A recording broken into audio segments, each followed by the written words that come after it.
PhoneArena here, taking a look at the new Samsung Droid Charge, which is the newest Verizon 4G LTE device to be released. We've been using the Droid Charge for a few days now. We've also got the HTC ThunderBolt here that came out about a month ago. As you can see, both of them are relatively the same size. The Samsung Droid Charge on the left has a 4.3-inch Super AMOLED Plus display with a WVGA resolution. The HTC ThunderBolt on the right also has a 4.3-inch display, but it's just a standard TFT with WVGA resolution. So you can definitely see the difference here. Both screens have got turned up to the full brightness, and you can really see the Droid Charge here on the left is definitely a lot brighter, and colors are much more saturated. On the top, you've got a 1.3 megapixel camera, also a proximity sensor with light sensor, but for some reason missing is a LED notification light, which seems a bit odd to us that it's missing, but there is no LED light that's going to flash if you get any new messages or anything like that. Across the bottom, you have 4 physical keys here for accessing the menu, home, back, and search. We like having these physical keys because you actually have to press down on them to get a response. So we've noticed when using the ThunderBolt and similar devices that have the touch capacitive keys, you can accidentally press them, where on these you actually have to fully press down on, so a lot less accidental presses with this. On the left side, got your standard volume rocker, micro USB port, 3.5mm headset jack at the top. On the right side, there's the power lock key and HDMI port under the cover. One thing that we like here is that the power key and the volume rocker are actually raised some from the surrounding plastic, where you can see on the ThunderBolt the power key is pretty flush and kind of hard to get to just by touch alone. On the back, there's also a 8 megapixel camera with a LED flash, and when you pop the battery cover off, there's a 1600 milliamp battery, a 32 gigabyte class 2 micro SD memory card that comes pre-installed, and a slot for you to put your 4G SIM card. So overall, the construction, it's pretty similar to Galaxy class phones, even though this isn't a Galaxy phone. It's plastic overall. It does feel a little cheapy though. We also don't like this slick plastic battery cover. We'd much rather have the soft touch coating like Motorola uses and HTC uses, that gives a little bit better grip, because this can get a little bit slippery on here. But overall, the construction seems alright, but it is plastic and does have that little bit of a cheapy feel. One difference though is that the Droid Charge isn't going to be quite as thick as the ThunderBolt, and that's also not quite as heavy. The device runs on Android 2.2.1 Froyo and also uses Samsung's TouchWiz 3 interface. Have a total of 7 home screens here on the device. Most of the time, the screens, when you swipe between them, are going to move pretty fluidly, but we have noticed that on occasion there will be some lag or stutter behind our finger. You can also move the home screens around to different locations if you want on there for a little bit extra customization. Also, your app drawer is laid out similar to other Samsung devices, where you've got actual swipeable pages on here. You can also edit these. You can move them around to pretty much anywhere you want. You can also replace or change around the 4 icons on the bottom of the screen that stay static there all the time. Also gives you the option of going into an alphabetical list view. So it does all right here with the options for the most part with the TouchWiz 3 interface.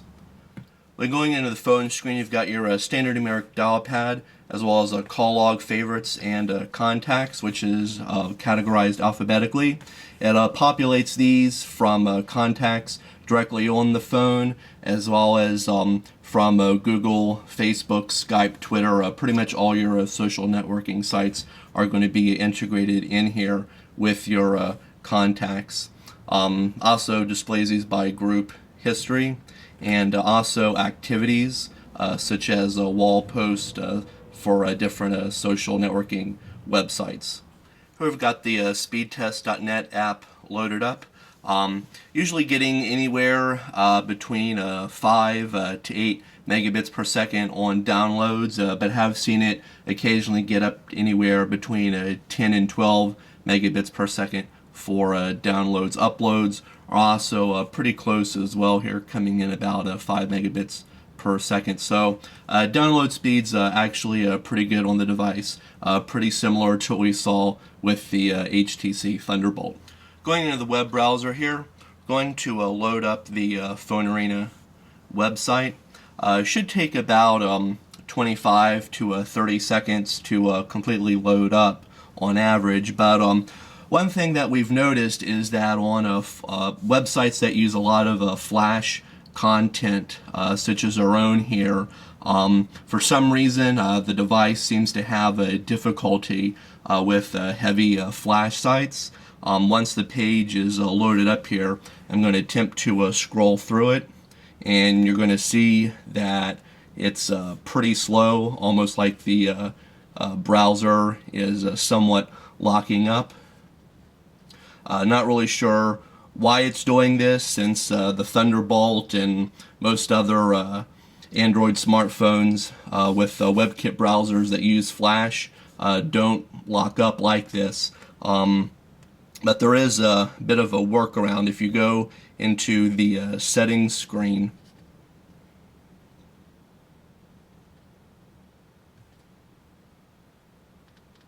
and then go into enable plugins, you can choose always on, which is the default.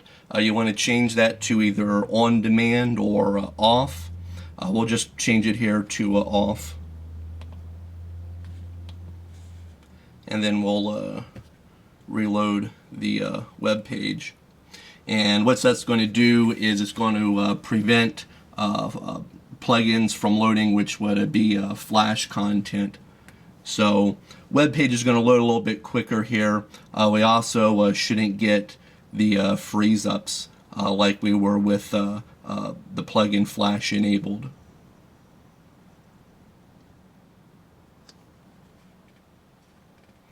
Okay, still a little bit of a stutter, but as you can see, the web page is moving a lot quicker and fluid. Also have a pinch to zoom on here. So overall, the web browser, we're not sure why it has issues with websites that use a lot of Flash content.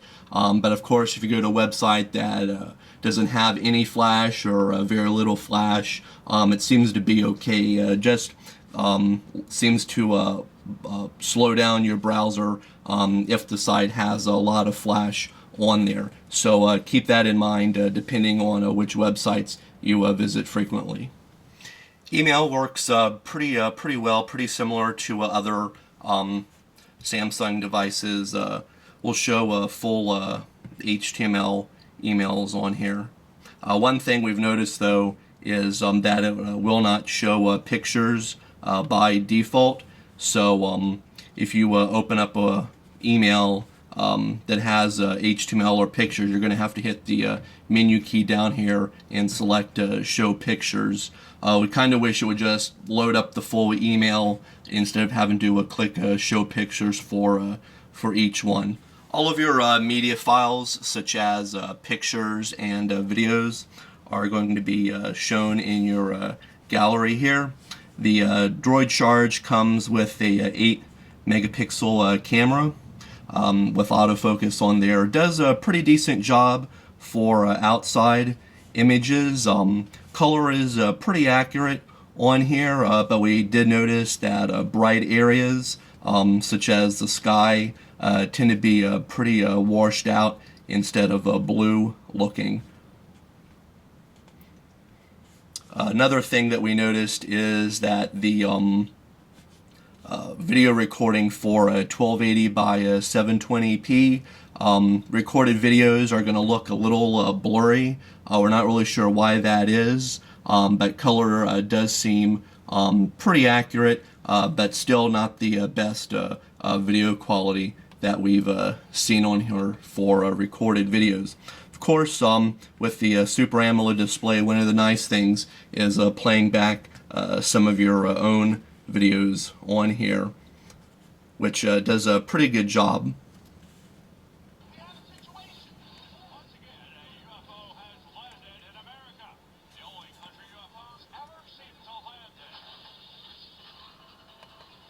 Can pretty much play any video file that you have, including DivX, XVid, H.264, and MPEG-4 video. So overall, it does do a pretty good job with video playback, even though the video recording on the device isn't all that great. Going into the music player here.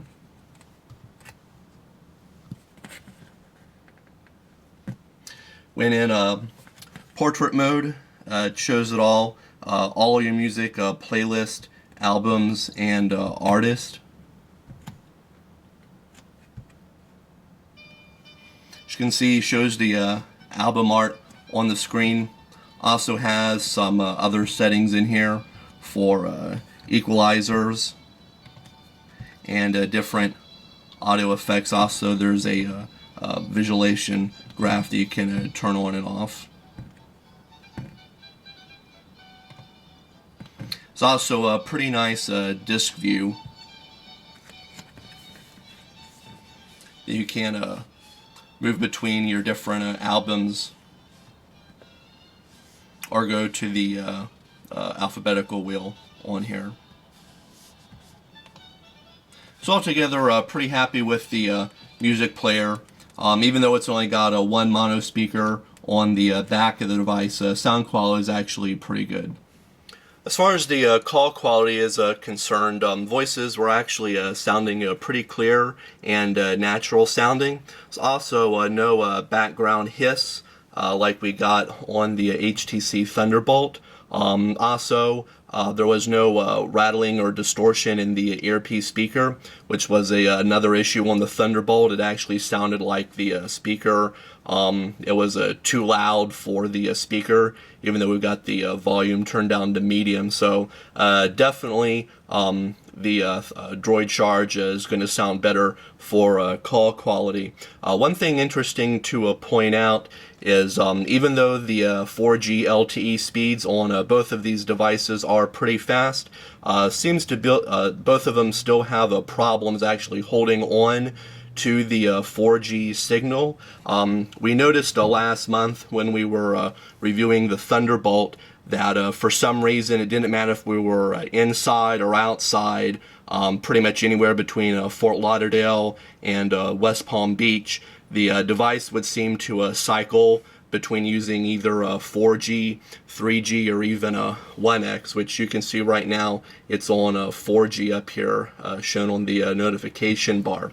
That for some reason it would just continue to cycle through the three network modes. But we found out that there's a way to actually change this going into your service menu here.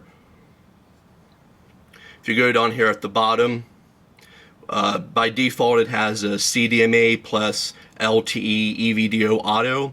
What you want to do is change that to LTE mode.